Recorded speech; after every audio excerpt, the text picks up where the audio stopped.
제 그 제목은 22년 아직 찾지 못한 출구인데, 글쎄요, 뭐, 아세안 잘 아시겠지만은 내외적으로 많은 어려움을 겪고 있는데, 개별 국가들은 뭐 어떨지 모르겠지만, 아세안 차원에서는 많은 어려움을 겪고 있다고 생각합니다. 뭐, 미얀마 문제도 있고, 미중 경쟁 사이에 끼어가지고 어려운 것도 있고, 나름 출구를 찾으려고 노력하는데, 제가 보기엔 아직 출구를 찾지 못한 것 같다. 명확한 답은 안 보인다. 이런 생각이거든요. 제가 이야기할 건 이렇게 뭐 몇 가지로 나뉩니다. 이야기할 슬라이드가 7개, 한 3분씩 이야기하면 한 20분 조금 넘게 할 것 같은데, 한 가지 이게 시작하기 전에 덧붙이면은 저도 대단히 비관적으로 이야기를 썼습니다. 찾지 못한 출구라는. 그래서 너무 비관적으로 계속 이야기하고 있는 거 아닌가 생각을 했는데, 어제 오늘 발표하신 분들 이야기 보니까는 뭐 혼돈, 위기, 모순, 개혁 과제, 저보다 훨씬 비관적이신 것 같아요. 리뷰를 하는 사람들 입장에서는 조금 아무래도 이게 비관적으로 보는 게 어, 기본이 아닌가라는 생각이 좀 들긴 합니다.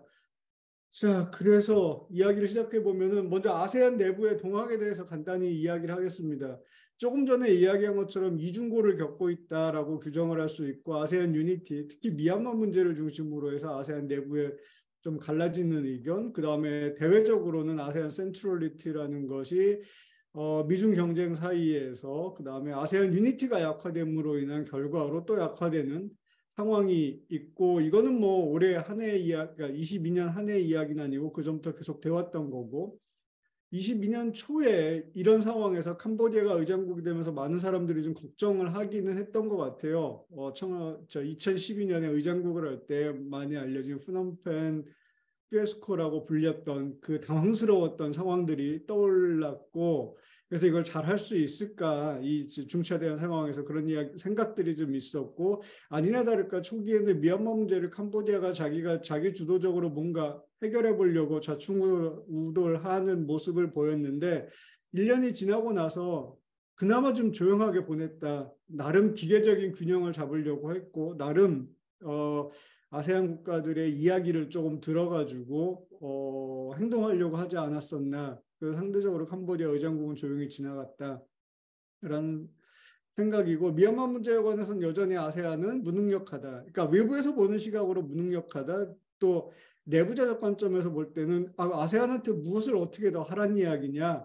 라는 이야기도 할 수 있고요. 두 가지 서로 다른 입장이 엇갈리는 것 같아요. 그런데 연말에 아세안 정상회의, 올해는 특이하게 두 번의 정상회의를 한 번에 연말에 몰아서 하는 특이한 모습을 보였는데, 거기에 나타났던 몇몇 지도자들의 이야기를 들어보면은 The show must go on 이라고는 해야 될까요?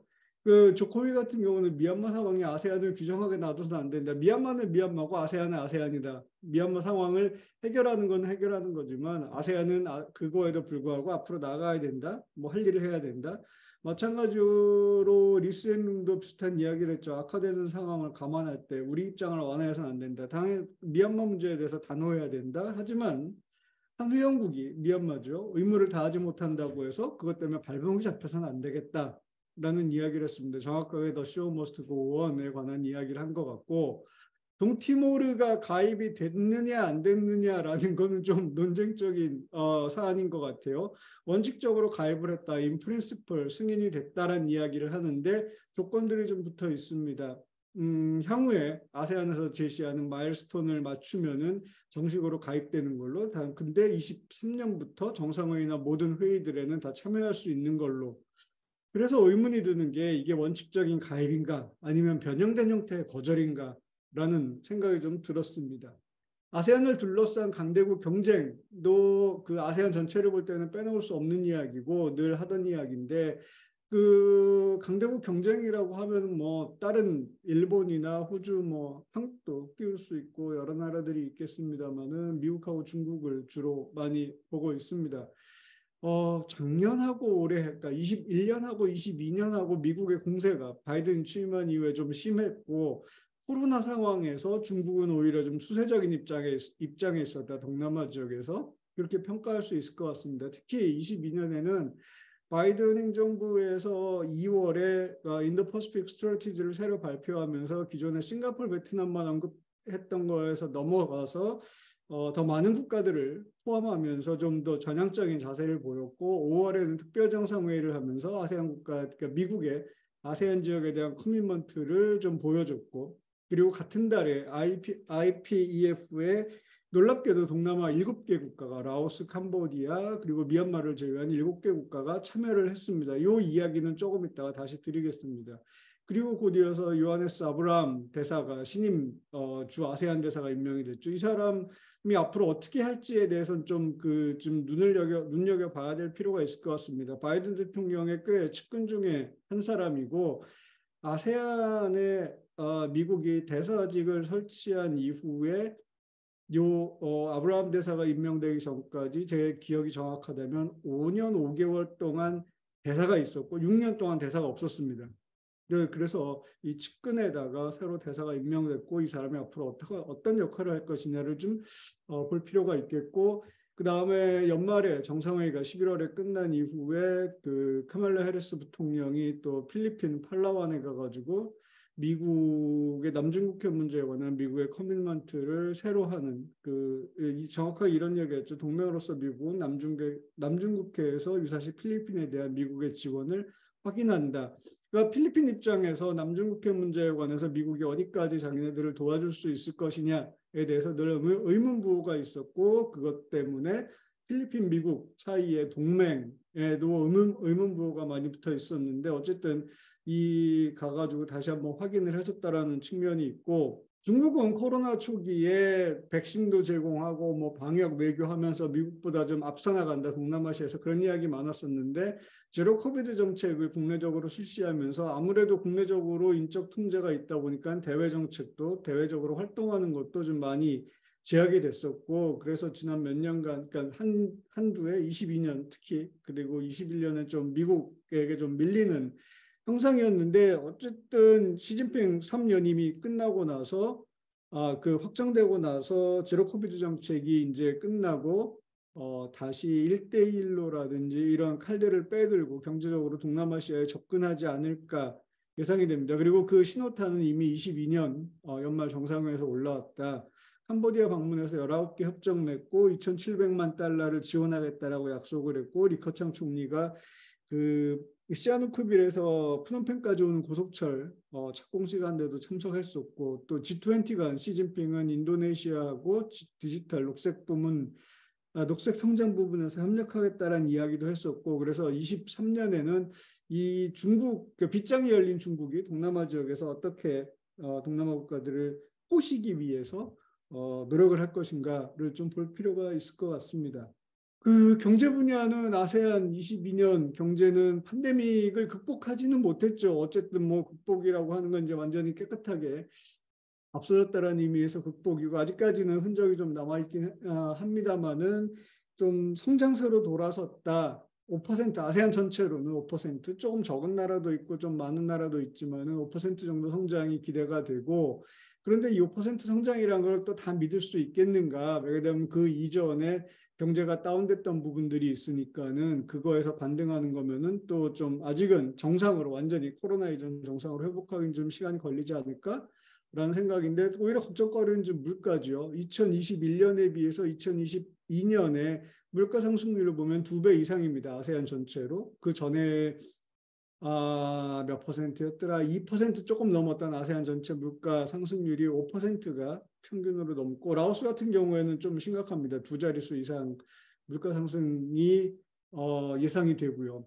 새로운 위험 요소도 많습니다. 경제적으로는 우크라이나 전쟁 작년에 우크라이나 전쟁 이후에 그 전쟁에 따른 공급망 훼손 그리고 그 여파로 인한 식량 안보 그다음에 에너지 위기 뭐 우리나라도 지금 가스값이 올라서 고생을 하고 있습니다만은 유럽에 들어가는 러시아의 가스가 끊기면은 유럽은 당연히 다른 데서 가스를 찾으려고 할 것이고 전반적으로 가스값이 올라가고 하는 현상 때문에 동남아시아도 그로부터 완전히 자유롭지 못한 것이고 더 큰 문제는 미국의 금리 인상 문제가 있죠. 작년에 금리 인상 가파르게 되면서 달러 금리가 인상되면서 동남아시아로 들어올 수 있는 FDI에도 영향을 주었을 것이고 또 동남아시아에서 그 달러가 높은 금리를 바라보고 다시 미국으로 돌아가는 그런 현상도 일부 나타났던 것들이 있습니다.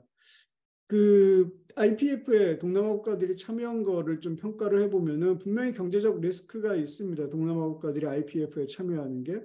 그 IPF가 미국 시장에 대한 동남아 국가들의 접근을 보장한다라는 그 보장도 없고 IPF에서 요구하는 경제 개혁이라는 것들 동남아 국가들 입장에서는 이것들이 다 코스트로 경제적인 코스트로 작용할 거고 또 IPF에 참여한다라고 선언은 했지만 과연 이 IPF라는 미국의 경제적인 커미트먼트가 언제까지 갈 거냐 바이든 행정부 끝나면 끝나는 거 아닌가? 라는 우려도 있을 거고 그럼에도 불구하고 7개 국가가 들어갔다는 건 역시 중국에 대해서 경제적으로 균형 전략 차원에서 전략적 필요성 차원에서 한 결정이라는 부분도 상당히 크다라고 보입니다.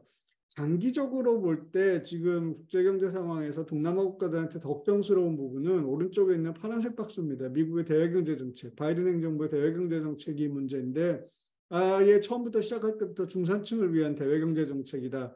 여기서 중산층은 미국 중산층을 위한 거고 그것이 어떤 형식으로 나타나면은 중국과의 디커플링, 그다음에 미국 주도의 공급망 강화, 리쇼어링 그리고 인도태평양 지역의 경제들을 미국 중심으로 묶어놓기 위한 IPF 같은 것들로 나타나는데 이것들이 가지는 효과는 미국이 그렇게 열심히 떠들어대는 그 리버럴 인터내셔널 오더나 룰 베이스드 오더 그다음에 미국이 2차 대전 이후에 만들어놨던 국제 경제 질서 그리고 그것 위에 서 있는 자유무역이라는 거 그것의 제도적인 표현인 WTO라는 거를 미국 스스로 밑에서부터 흔들어버리는 효과를 가진다. 아마 모르긴 몰라도 가장 지금 보호무역을 열심히 하고 있는 나라가 미국이 아닌가라고 생각이 되는데 그렇게 생각을 하면은 동남아도 그렇고 뭐 한국도 마찬가지겠습니다만 수출에 의존하는 개도국들의 이런 미국의 대외경제 정책이 어떤 함의를 가지겠는가 생각해 볼 필요가 좀 있을 것 같습니다. 요거는 그냥 참고로 제가 그려놓은 겁니다. 지금 동남아 국가들을 포괄하고 있는 경제 프레임워크들이 어떤 것들이 어떻게 복잡하게 연결되어 있는가 그리고 동남아 국가들 입장에서는 이 복잡한 경제 프레임워크 층층이 있는 프레임워크들 사이에 교통정리 내지는 어떤 거에 들어가 있고 어떤 거에 들어가 있지 않은 국가들 사이의 관계라는 것들도 좀 생각을 해봐야 될 것 같습니다. 사회문화 부분에서는 제가 뭐 솔직히 자신이 없어가지고 크게 많은 이야기를 못 하겠습니다만은 코로나 상황 일단 이야기하면은 3년 만에 극복이 아닌 적응으로 갔다. 백신이 많이 확산됐고 특히 이제 서방 국가들의 백신이 많이 확산돼가지고 중국 백신에 많이 의존하지 않아도 되고 5개국 이상에서 80% 이상 백신 접종이 이루어졌고 아세안 지역 차원에서 사실은 코로나에 대한 그 걱정도 많이 내려놓은 것 같아요. 21년 이후에 아세안 지역 코로나 19 상황 업데이트 보고서 나오는 것도 이제 21년에 중단이 됐고요. 그 대부분 국가에서 지금 현재로서는 감염 지수도 1 이하로 떨어진 상태고 거의 대부분 그 외국과의 왔다 갔다 하는 빗장도 열려 있는 상황입니다. 아세안 차원에서 22년의 사회문화 협력은 크게 강조할 만한 건 없는데 제 눈을 사로잡는 하나의 부분이 크리에이티브 이코노미 앤 인더스트리라는 부분이 상당히 많이 강조가 됐었습니다. 창조경제죠. 많이 들어보셨던 우리나라에서도 있었던 근데 그 창조경제는 좀 다른 내용입니다. 문화예술이라든지 이런 그 진짜 크리에이티브한 것들을 어떻게 경제적인 효과나 산업으로 연결할 것인가에 대해서 많이들 이야기를 하고 좀 지난 이야기입니다만 여기 오타가 났습니다. 2021년 11월인데 또 아세안이라는 데서 창조경제 특집을 낸 적이 한 번 있습니다. 이 아세안에서 이야기한 창조경제가 무엇인가는 거기를 좀 참고를 해보시면 좋을 것 같고 오른쪽은 올해 나왔던 사회문화 분야의 주요 문서에 관한 것들입니다. 선언들. 한아세안 관계는 할 말이 많은데 시간이 많이 지나갔으므로 그렇게 길게 이야기하진 않겠습니다. 지금 정부에서 한아세안 연대구상이라는 거를 아세안 정책으로 이야기를 했는데 아무도 기억하는 사람이 없는 어디 박혀 있는지 알 수도 없는 좀 뭐 정부 입장에서는 제가 이렇게 이야기하면은 뭐 제 목소리가 큰 거는 아니지만은 중요한 것도 아니지만은 이렇게 이야기하면 우리 열심히 하고 있어요라고 하겠지만은 뭐 향후 5년간 4년 반 동안 그 아세안 정책의 방향이라고 할까를 보면 아마 그렇게 될 것 같습니다. 그 신남방 정책과 다르게 크게 윗선에서의 정치적 의지가 보이지 않는 루틴한 협력은 계속 이루어지겠으나 딱히 주목할 만한 변화는 일어날 것 같지 않다. 단 한 가지 좀 2, 3년을 두고 주목할 만한 변화라고 할 거를 꼽으라면 2024년에 한아세안 포괄적 전략 동반자를 추진을 하고 있습니다. 중국, 호주는 이미 했고 미국인도 올해 했고 22년에 했고 일본은 올해 추진하고 있고 한국은 24년에 35주년 기념으로 추진을 하려고 노력하고 있습니다. 그 한아세안 연대구상에서 이 가지는 의미는 신남방 정책은 공식적으로 이제 폐기됐다라는 이야기죠. 안타깝지만은. 그리고 저기 연말 정상회의에서 우리나라 정상이 가서 한 이야기는 아세안에 대해서 협력기금 증액하겠다, 국방장관 회의 하겠다, 아세안 지역에서 연합훈련을 하겠다, 그 다음에 FTA 업그레이드 하겠다라는 정도입니다. 그리고 전략 안보 협력을 강화하겠다. 사실 이 부분은 맞아요. 전략 안보 협력을 강화해야 되는 부분은 맞는데 그것이 미국 중심의 인도태평양 전략의 하위 단위로서 전략 안보 협력을 강화하는 이야기라면은 좀 어려울 수도 있겠다. 그리고 뭐 저 위에 윗줄에 있는 연합훈련 강화 같은 것도 아세안과의 군사적 연합훈련을 강화하겠다는 이야기도 아니고 아세안 지역에서 있는 연합훈련에 보다 많이 참여하겠다는 이야기는 결국에는 미국 주도의 연합훈련을 아세안 지역에서 열리는 연합훈련을 좀 더 열심히 하겠다라는 이야기로 저한테는 해석이 됩니다. 인태 지역, 인태 전략이 12월 28일 날 발표됐는데 거기에서 보면은 뭐 AOIP에 대해서 지지를 한다라고 했고 동남아 지역에 대해서는 뭐 주로 해양안보, 경제안보, 개발협력, 기후변화 이런 이야기들을 해놨습니다. 근데 아마 좀 기다려야 될 것 같습니다. 저 위에 있는 카시라는 것도 그렇고 인태 전략서에서 동남아 정책이 어떻게 나올 것인가라는 거는 조금 더 기다려봐야 각 뭐 부처들에서 내는 것들을 모아가지고 지금 그림이 나올 것 같은데 지금으로서 보이는 한계는 확실히 정치적 의지는 약화됐다. 동남아 방면에 대해서 그건 한 가지는 확실한 거고 자칫 잘못하면 선을 넘게 되면은 한국이 미국과 보조를 맞추는 인태 전략의 하나의 도구로서 혹은 수단으로서 한아세안 관계가 또는 한국의 대아세안 정책이 활용되지는 않을까라는 우려에서 끝났으면 좋겠습니다만은 그런 게 있고 그 다음에 또 한 가지는 그 아세안하고 한국이 가지고 있는 인태 지역, 인태 전략이라는 맥락 안에서 가지고 있는 방향성이 서로 약간 이제 어긋나기 시작한다. 한국 정부의 인태 전략은 분명히 미국과 보조를 맞추는 방향으로 가고 있는 것 같고 아세안은 여전히 미국과 중국 사이에서 적당한 거리를 두고 그러니까 뭐 거리를 둔다기보다는 양쪽과 긍정적으로 관여한다라는 방향으로 가고 있는 것 같고 한국이 미국의 인태 전략과 보조를 더 맞추는 방향으로 가게 된다면은 굳이 동남아 국가들, 아세안 국가들 입장에서는 한국이랑 이야기할 필요가 없을 것 같다. 전략적 논의에 관해서는 그냥 미국과 직접 이야기를 하면 되지 않을까? 그러면 한국의 전략적 가치는 아세안 국가들이 보기에 어디 있을까라는 의문부호가 저 개인적으로는 크게 붙습니다. 23년에 대한 예상을 조금 해보면서 결론을 마쳤는데요. 인도네시아의 2023년 리더십을 좀 생각을 해봐야 되겠습니다. 인도네시아가 분명히 동남아시아에서 중요한 국가고 아세안의 리딩 컨트리 중에 하나긴 하지만은 그렇긴 하지만 인도네시아가 무슨 뭐 요술방망이를 가지고 있다고 생각은 안 합니다. 그럼에도 불구하고 좀 노력해 볼 수는 있지 않을까? 지금까지 여태까지 인도네시아 트랙 레코드를 봤을 때 아시는 것처럼 발리 콩코드 1, 2, 3는 다 아세안이 제도적으로 발전하는 데 대단히 중요한 역할을 했고 아세안의 대대외적 위기 상황에서 인도네시아는 23년 의장국 지위를 활용해서 뭔가 또 일을 만들어 보려고 추진을 할 것 같습니다. 23년에 인도네시아가 밝힌 슬로건은 ASEAN Matters, Epicentrum of Growth라고 발표해 놨습니다. 그리고 그 외교장관이나 조코위 스스로 이야기하는 그 몇 가지 것들을 이렇게 모아보면 대강의 방향은 좀 보이는 것 같습니다. 그 아세안 중심성 강화가 목표다라는 이야기를 마로스디가 했고, 또 그 조코비 대통령 같은 경우는 아세안이 어떤 특정 강대국의 대리자, 프록시가 되어서는 안 된다라는 이야기도 했었고, 마로스디 그 22년에 유엔 총회 연설에서 이런 이야기도 했습니다. 아세안은 신냉전 상황에서 강대국의 노리개가 되기를 거부한다. 반대로 아세안은 모든 국가와 협력 패러다임을 추구할 것이다.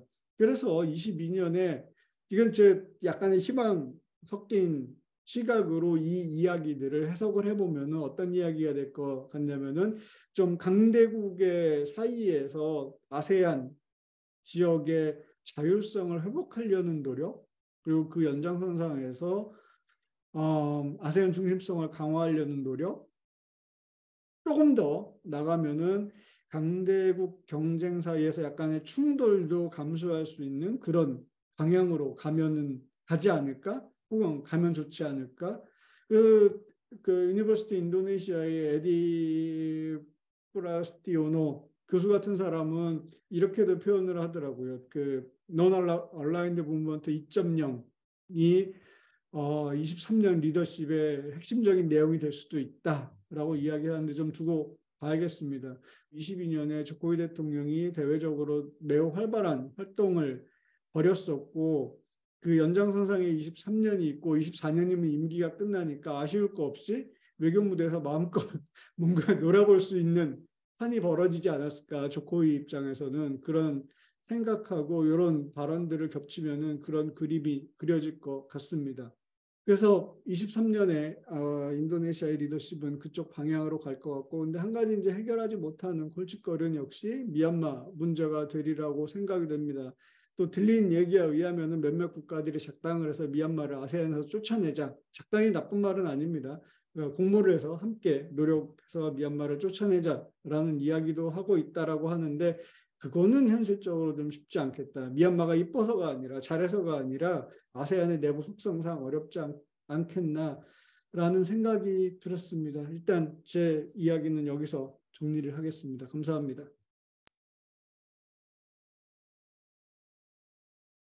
저 바로 그럼 이어서 토론을 하도록 하겠습니다. 소개받은 전북대학교 이진영입니다. 우선 제가 토론을 맡긴 맡았는데 사실 질문과 이 코멘트를 하기에는 너무나 완벽한 글이라서 제가 질문과 코멘트는 크게 준비를 못했고요. 크게 이제 이렇게 좋은 글을 먼저 읽을 수 있도록 기회를 주셔서 다시 한번 감사드리고, 제가 이재원 박사님의 아직 찾지 못한 출구라는 글을 처음 접했을 때 굉장히 제목이 모든 것을 다 함축하고 있구나라는 생각을 했습니다. 그래서 2022년에 있었던 주요 주제들을 핵심적으로 경제, 사회, 정치 이슈와 더불어서 사회 문화, 그리고 이제 방금 마지막 슬라이드에서 말씀해 주셨던 것처럼 2023년에 아세안 의장국으로서 인도네시아가 나아가야 할 방향을 조금 더 재현해 주셨던 부분, 이 모든 것들이 하나의 압축적으로 나타나면서 굉장히 아세안이 당면했던 문제들, 그리고 앞으로 나가야 되는 문제들을 모두 다 설명해 주셨다고 생각을 합니다. 그래서 제가 이제 지난 1년간의 아세안 내에서 어떤 일들이 있었는지를 자세하게 보지는 못했지만 이 글 한 편에서 모든 것들을 알 수 있는 것처럼 핵심적인 내용들 다 포괄해 주고 계셨고, 제가 궁금했던 게 한 몇 가지 포인트가 있었는데 그 내용들이 다 담겨져 있어서 사실은 이 제목을 보고 이런 일들에 대해서는 어떻게 생각을 하실까라고 생각을 하면서 읽어 나갔는데, 먼저 미얀마에 대한 이야기는 미얀마가 아세안 내에서의 말썽꾸러기다, 까지 이제 답을 찾지 못하는 이슈 중에 하나이고, 미얀마가 가지고 있는 그 군사 쿠데타 문제들뿐만 아니라 미얀마의 그 비전통 안보들인 난민 이슈 문제까지도 굉장히 포괄적인 이슈들을 아세안이 어떻게 해결해 나가야 할지, 혹은 해결할 의사가 있는 것인지 아니면 해결할 의사마저도 없는 것인지에 대해서 굉장히 궁금했던 부분들인데, 이 부분에 대해서도 굉장히 자세하고 면밀하게 보여주셨던 것 같고요. 그리고 이제 앞서 사회자 선생님께서 설명해 주셨던 것처럼 제가 유민지 박사님하고 그 동티모르의 아세안 가입 지연 요인에 대해서 짧게 이제 연구 조사를 한 적이 있었는데, 이 부분에 있어서 원칙적 가입인가, 원칙적으로 동티모르를 아세안 회원국으로 받아들이려고 하는 그 과정이었을까, 아니면 이게 오히려 한편에서는 말씀해 주신 발표자님께서 말씀해 주신 것처럼 변형된 형태의 그 예의 있게 폴라이트하게 거절을 한 것인가라는 게 굉장히 인상적이었던 부분인 것 같습니다. 사실은 이게 이제 동티모르라는 게 아세안이라고 동남아시아에 위치해 있는 국가이고 아세안 기존 회원국이 만장일치를 가지고 있고 그리고 아세안 회원국으로서 의무를 다한다며 아세안 회원국이 될 수 있다는 원칙을 모두 다 충족시키고 있지만 마지막 원칙인 아세안 회원국으로서의 의무를 다할 수 있을까라는 부분에 있어서 몇 가지 전제 조건을 달았기 때문에 오히려 동티모르가 아세안에 가입하는 것에 있어서 여전히 아세안 기존 회원국들은 반감을 가지고 있거나 아니면 우회적으로 돌려서 거절하고 있는 것은 아닐까라고 이제 말씀해 주셨던 부분들이 굉장히 흥미로웠고 잘 와닿았던 것 같습니다. 그리고 물론 이제 이 아세안에 대해서 아직 찾지 못한 출구라는 이 한편의 글에서는 국제 정세뿐만 아니라 지역 현안들을 다 다루고 있는데 제가 최근에 한 2, 3개월 동안에 캄보디아, 베트남, 말레이시아를 다녀왔고 지난주에 말레이시아의 ICS하고 UKM에 가서 이제 몇 명 그 교수님들하고 박사님들하고 이야기를 하면서 굉장히 흥미로웠던 포인트가 세 가지 정도 있었는데 아마 이재현 박사님께서도 아실 것 같은데 닥후 HO 그 닥터 후라고 해서 그분을 만나고 왔는데 그 설명 중에 하나가 신남방 정책에 대해서 굉장히 우호적이고 좋아하는 그런 이야기들을 많이 했었는데 안타깝게도 신남반 정책이라는 용어 자체도 이제 폐기가 됐고 신남반 정책이 가지고 있었던 주요 장점들이 다 이제 무산된 것 같은 그런 안타까움이 있었지만 가장 강하게 신남방 정책의 강점이 무엇이냐라고 물어봤더니 아세안 동남아시아 국가를 포함한 이제 1대1 양자 협력뿐만 아니라 양자 관계 개선을 위한 노력들이 담겨져 있었던 걸 가장 흥미롭고 좋은 점이라고 평가를 하고 있더라고요. 그 부분뿐만 아니라 그다음에 ICS에서 만난 사람들은 AOIP에 대해서도 굉장히 긍정적인 반응을 보이고 있었는데 이런 일련의 이제 인터뷰 과정이라든지 몇 가지 이제 이야기를 나누면서 동남아시아와 한국과의 관계가 예전과는 달리 보다 더 조금은 적극적이고 물론 이제 이게 정부에 따라서 조금 바뀌는 부분들이 아쉽기는 하지만 예전에 비하면 예전에 이제 다녔을 때 인터뷰 다녔을 때 들었던 이야기에 비하면 보다 더 많은 것들을 이야기할 수 있고 공감이 형성됐다라는 긍정적인 부분을 이번 인터뷰를 통해서 느낄 수 있었습니다. 특히 이제 AOIP 같이 인태 전략이 조금은 제가 느끼기에는 전략적 부분들, 안보와 관련된 부분들에 있어서도 동남아시아 국가들이 보다 더 적극적인 목소리를 낼 수 있었던 것 같고요.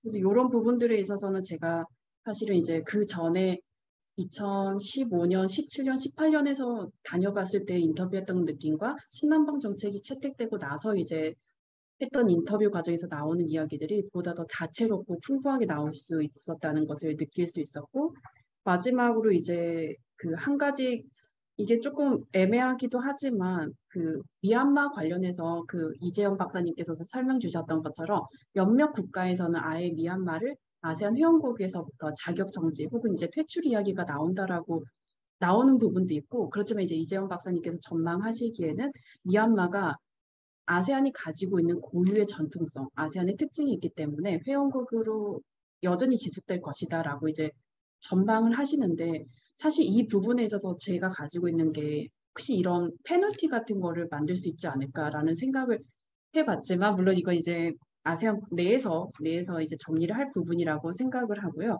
제가 이 박사님께서 만드신 이 아직 찾지 못한 출구라는 제목과 이 글을 통해서는 사실 아직은 제 지식과 경험이 많이 부족해서 질문과 코멘트를 드릴 부분이 없을 것 같고 제 느낀 감상과 제 경험을 조금 이제 첨언을 했습니다. 그 저기 미얀마 이야기를 많이 하셨으니까는 그냥 제가 가진 생각을 공유하는 차원에서 조금 말씀을 드려보겠습니다. 아세안 맥락에 집어넣고요.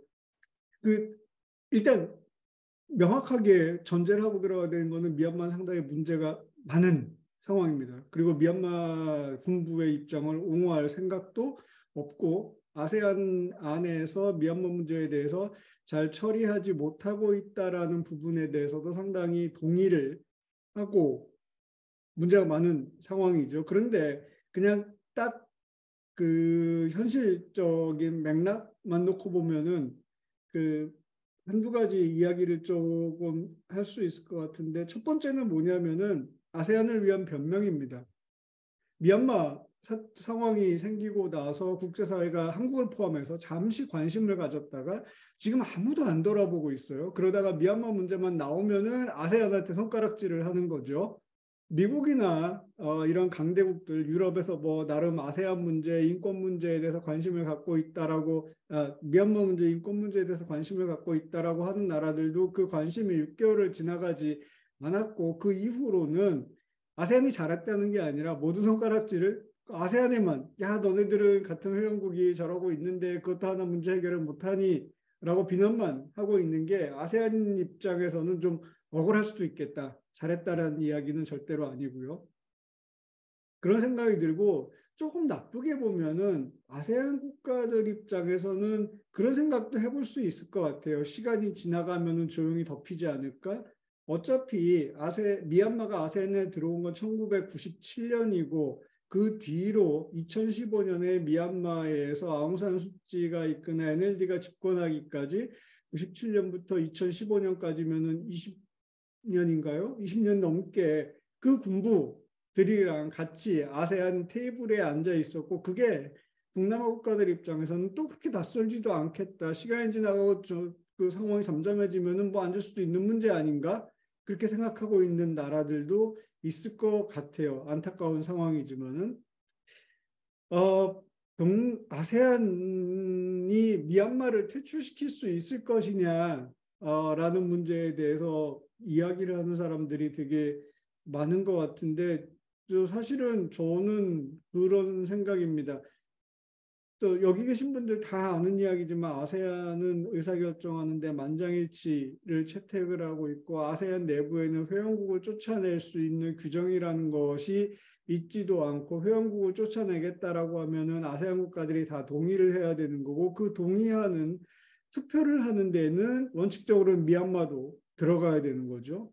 그럼 어느 한 국가라도 극단적으로 반대를 하거나 강력하게 반대를 하면은 아세안 안에서는 동의가 형성되지 않은 걸로 간주하고 그런 철저하게 프로세스에 의존해서 의사결정을 내리는 아세안 입장에서는 원천적으로 미얀마 정상적인 루트를 통해서는 미얀마의 퇴출이라든지 미얀마에 대한 제재라는 것이 불가능한 상황인 거죠. 기계적으로는. 미얀마를 아세안 정상회의에 초청하지 않는 문제도 미얀마 없는 상황에서 결정된 거고 그러면 원칙적으로는 그러니까 아세안의 기본 원칙에는 기계적으로 보면은 위배되는 거죠. 예, 그런 부분도 한번 좀 생각을 해봐야 될 것 같고 그 잘했다는 게 아니고 다시 계속 강조를 하지만은 그들의 논리에 의하면 프로세스에 기반한 논리에 의하면 그렇다라는 생각이 들고요. 현실적으로 정치적으로 캄보디아, 라오스 같은 아세안 안에서 좀 더 많은 문제를 안고 있고 작은 국가들 입장에서는 그리고 아세안이 처음 만들어졌을 때도 마찬가지고 협의와 합의, 내정불간섭, 주권 존중이라는 원칙이 나왔던 것 중에 가장 중요한 부분은 자기 보호 기제입니다. 작은 국가들이 자기를 보호할 수 있는 최소한의 수단이 있어야 되겠다. 인도네시아나 이런 강력한 국가들이 자기 마음대로 하지 못하도록 보호하는 비토할 수 있는 권리를 가져야 되겠다라는 건데 만약에 미얀마에 대해서 아세안 차원에서 제재가 들어간다든지 미얀마를 퇴출한다든지 라고 했을 때 이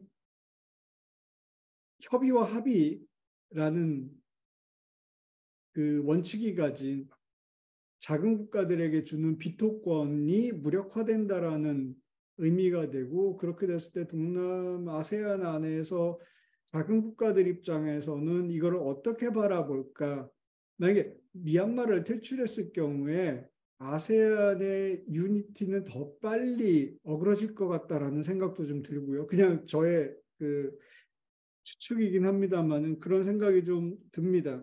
그래서 그게 아세안 안에서는 우리가 보기에는 안타깝지만 아세안 내부에서는 그렇게 쉽게 결정할 수 있는 문제도 아닌 것 같다라는 생각이 좀 들었습니다. 미얀마 관련해서 이제 1월 말에 니케이 아시아 리뷰에 나온 이야기가 뭐였냐면 사실상 우리가 생각할 때는 굉장한 제재를 받고 있는데, 물론 거기에 초점을 맞춰서 이야기한 건 아닌데, 오히려 가멘트 인더스트리 같은 경우에는 미국, 유럽, 일본으로의 수출이 많이 늘었다는 거예요.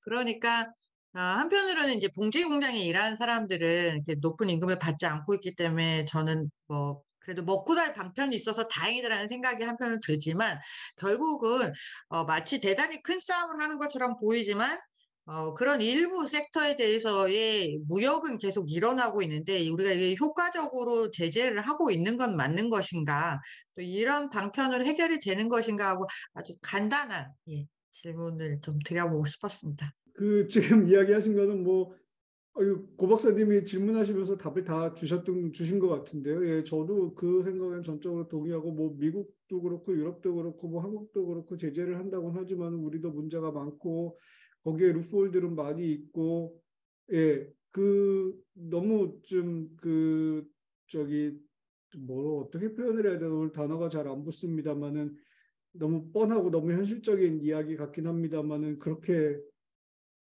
아세안 그 미얀마 문제는 계속 그렇게 진행돼 왔고 앞으로도 그렇게 진행되지 않을까, 그런 생각입니다. 그래서 어떻게 보면 되게 큰 나라들이 세게 제재하는 척만 하고, 실제로 네. 아세안 내에서도 사실 제재에 동참하면서도 어, 사실상 다 하고 있는데, 오히려 앞에 선 국가들만 바보되는 형태로 나가고 있는 게 아닐까라는 예, 그런 말씀을 좀, 예, 늘 듣고 싶어요. 그렇습니다. 그 앞에서 제재하는데 앞장서 있고 처벌을 해야 된다라고 아니면 퇴출해야 된다라고 하는 사람들은 도덕적인 마일리지를 얻을 거고, 그 뒤로 거래를 하는 사람들은 경제적인 마일리지를 얻을 거고, 좀, 예, 그렇습니다. 예, 그 아세안 5 플러스 N 논의라는 게 사실 이게 이제 주로 최근에 그 아세안 아이시스 의장이었던 그 태국 출라롱콘의 그 티티난 아니, 중심으로 얘기가 되고 있는 얘기들인데, 그러니까 이렇게 이 미얀마 사태 같은 이런 사태들을 계속 방치할 경우에 결국은 아세안 센트럴리티조차도 위협을 받기 때문에 이제 기존의 파운딩 5개 나라들을 중심으로 운영을 하고, 그러니까 다른 나라들은 자기 나라와 관련된 일이 있을 때 참여할 수 있는 그런 방식으로 움직여야 된다라는 얘기들을 조금 하고 있는 것 같아요. 저는 이게 저도 그 단편적으로 그런 얘기만 들어서 이게 어느 정도 공감대가 있는 얘기인지, 아니면은 이 아세안 그 연구 서클에서도 이런 것들이 어떤 이 억셉턴스가 있는 것들인지 좀 알고 싶어서 저는 말씀드린 겁니다. 아, 네.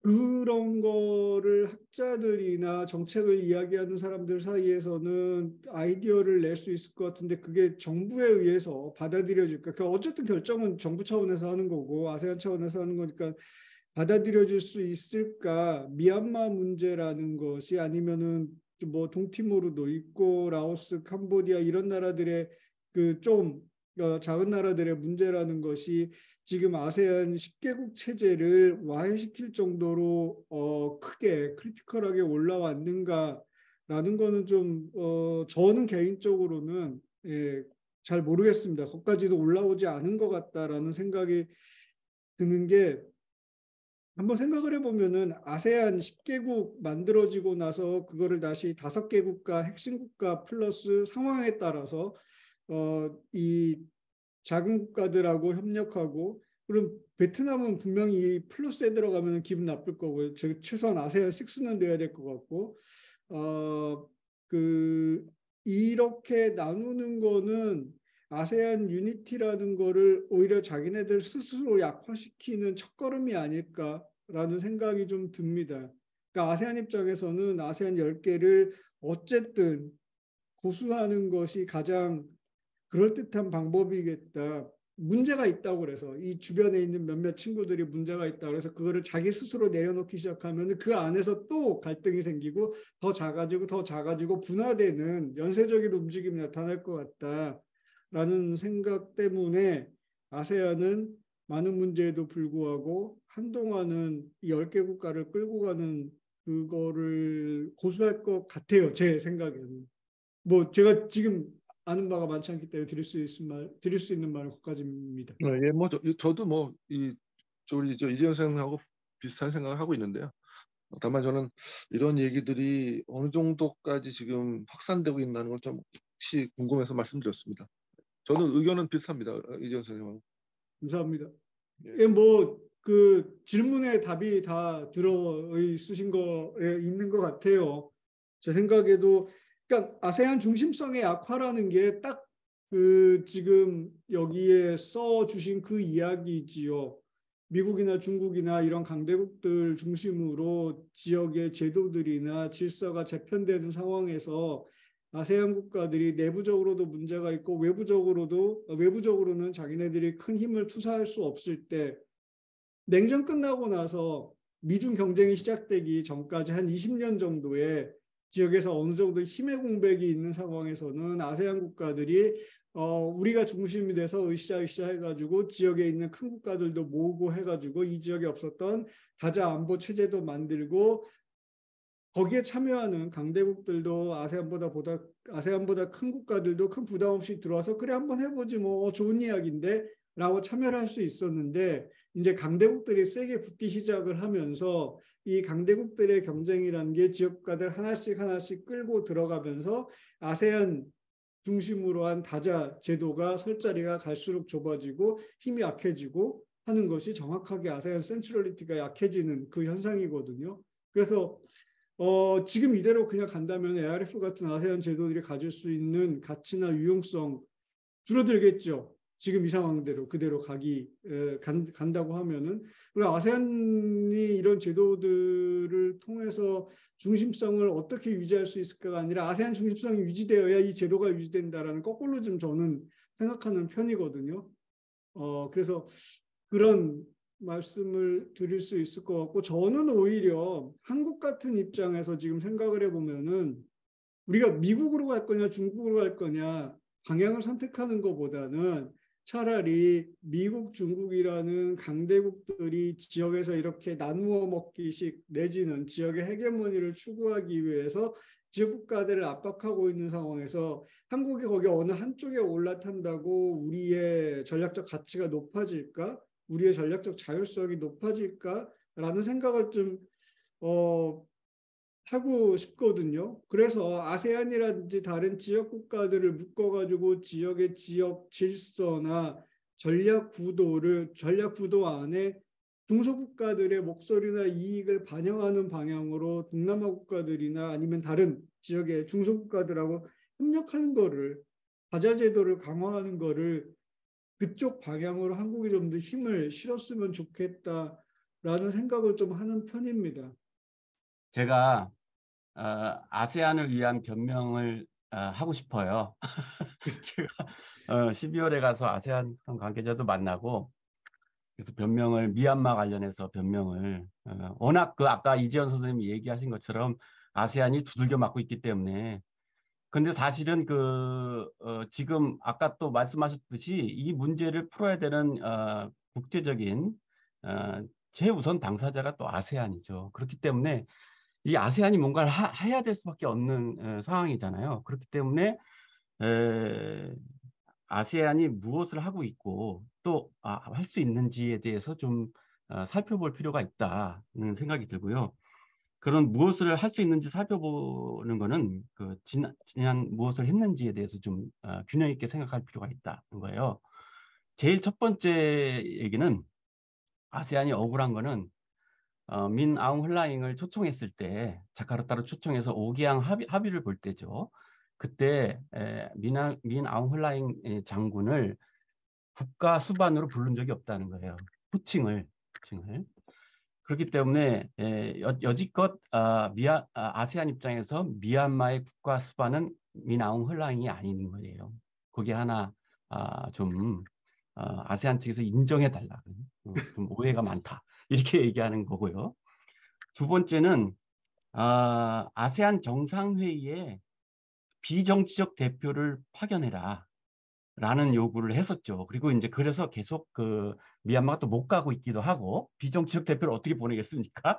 근데 이게 기본적으로 제재라는 거죠. 그 회원국에 대한 제재인 겁니다. 그러니까 정상회의 비정치적 대표를 보내라는 거는 여태까지 있었던 적이 없는 거예요. 그래서 아세안 입장에서는 정말 처음으로 해본 거예요. 가지 않는 길. 이게 첫 번째고, 이게 정상회의급인데 그 다음에 작년 11월이었던 것 같아요. 12월에 가서 얘기 들었을 때 바로 전에 지난달이라고 그랬으니까 우리가 이제 자꾸 놓치고 있는 것 중에 하나는 아세안이 강조하고 있는데 우리가 어떻게 놓치고 있는 걸 보여요. 그건 뭐냐면 아세안 핵심 회의에 미얀마의 정치적 대표가 올 수 없도록 했다는 거예요. 그러니까 역시 정상회의처럼 아세안 핵심 회의에 비정치적 대표를 보내라는 거고, 이 비정치적 대표라는 것의 규정은 장관급 이상이라는 거예요. 장관급 이상은 못 온다. 그럼 이게 그래서 이제 차관 이하나 정말 어떤 뭐라 그러나요? 그러니까 그 차관급 이하를 보내야 된다. 장관급 이상은 못 온다. 근데 이게 그럼 어떤 회의냐 했을 때 이 핵심 회의가 그들이 얘기하는 건 아세안 연구자들은 구조를 쉽게 이해할 텐데 세 개의 기둥이 있잖아요. 정치, 안보, 사회문화, 경제공동체 이 세 개의 기둥을 총괄하는 그런 회의라는 거예요. 주로 이제 외교장관이 대표를 하고 있는데 그 회의에는 못 온다라고 한 규정이라는 거예요. 그걸 아세안 9개국이 합의를 본 거를 굉장히 자기들은 이제 중시하고 그 자체가 미얀마에 대한 일종의 정치적 제재인 거예요. 그래서 우리가 주로 경제적 제재를 주로 생각하거나 아니면 회원국 퇴출 이런 강력한 굉장히 힘든 이런 얘기를 하지만 정치적으로 회의에 참석하지 못하게 정치적 대표가 라고 했다는 거가 굉장히 중요하고 이런 것에 이제 나머지 9개국이 합의를 봤다는 것 자체가 엄청난 진전으로 모멘텀으로 이제 해석을 하더라고요. 그래서 그럼 이제 우리가 좀 이거에 대해서 좀 파악을 해볼 필요가 있고, 왜냐하면 이제 아세안 측에서 굉장히 그걸 강조하고 있기 때문에 그런 점을 뭐라 그러나요?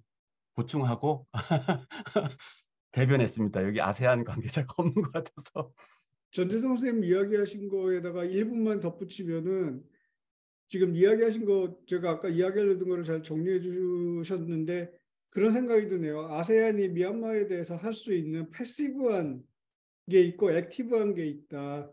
액티브한 거는 정말로 그 미얀마 특사를 보내가지고 이 사람이 미얀마 안의 문제를 해결하거나 밖에서 압력을 넣어서 미얀마 내부의 문제를 해결하는 그런 액티브한 역할이 있고 지금 이야기하신 것처럼 미얀마가 나오지 못하게 하는 패시브한 방향에서는 나름 아세안이 할 수 있는 부분을 하고 있는데 이 액티브한 부분에 대해서 국제적으로 압력이 아세안에 들었는데 야 우리가 그걸 어떻게 하라는 이야기냐 거기까지는 우리가 하기 어렵다 구조적인 한계가 있다라고 아세안이 이야기하고 있는 것 같고 정리가 잘 안 돼 있긴 하지만 코멘트에도 하고 싶은 이야기는 그것입니다. 아세안에 관한 이야기에서는 아무래도 미얀마가 계속 주인공이 되고 있는 것 같습니다.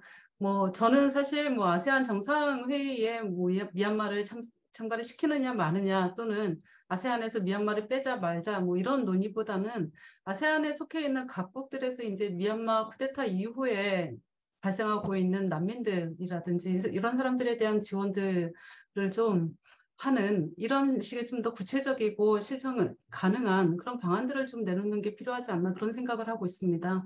실제로 제가 방학 때 태국에 이제 메소스에 갔다 왔는데 거기에 지금 쿠데타 이후에 굉장히 많은 미얀마 이주민들이 발생을 해서 이제 태국으로 건너가 있는 상황이고 거기에서 이제 그 의료 지원을 하고 있는 메타우 클리닉에서도 보면 그동안에 계속 한 10여 년 동안 말라리아 환자들이 거의 없었는데 이제 최근 들어서 쿠데타 이후에 말라리아 환자들이 증가를 하고 있다. 이제 이걸 봐도 이주민들이 이제 많이 도착을 하고 있고 그런 문제들을 안고 있다라는 것을 알 수 있다라고 이제 그렇게 얘기를 하고 있는 것을 볼 수 있었는데 태국에서는 뭐 미얀마에서 오는 이주민들을 이제 어쨌든 저임금 노동 시장을 유지하기 위해서 공장에서 쓰긴 쓰는 거예요. 그런데 이 사람들을 거의 노예처럼 그 감금해놓고 작업장에서 못 나가도록 기숙사에서만 이제 지내도록 하고 그런 상황이었었습니다. 그렇기 때문에 이제 미얀마에 가서 뭐를 하겠다 이런 차원보다도 미얀마 그 동남아시아의 인접 국가들에 도착해 있는 미얀마 이주민들이라든지 난민들 이런 사람들을 좀 지원할 수 있는 실효성 있는 그런 방안들을 좀 내놓는 그런 차원의 접근들도 많이 필요하지 않나 그런 생각을 많이 했던 그런 시간이었었습니다. 어차피 시간이 길어진 김에 저도 이제 미얀마 얘기가 나와서 조금 더 덧붙여봤고요.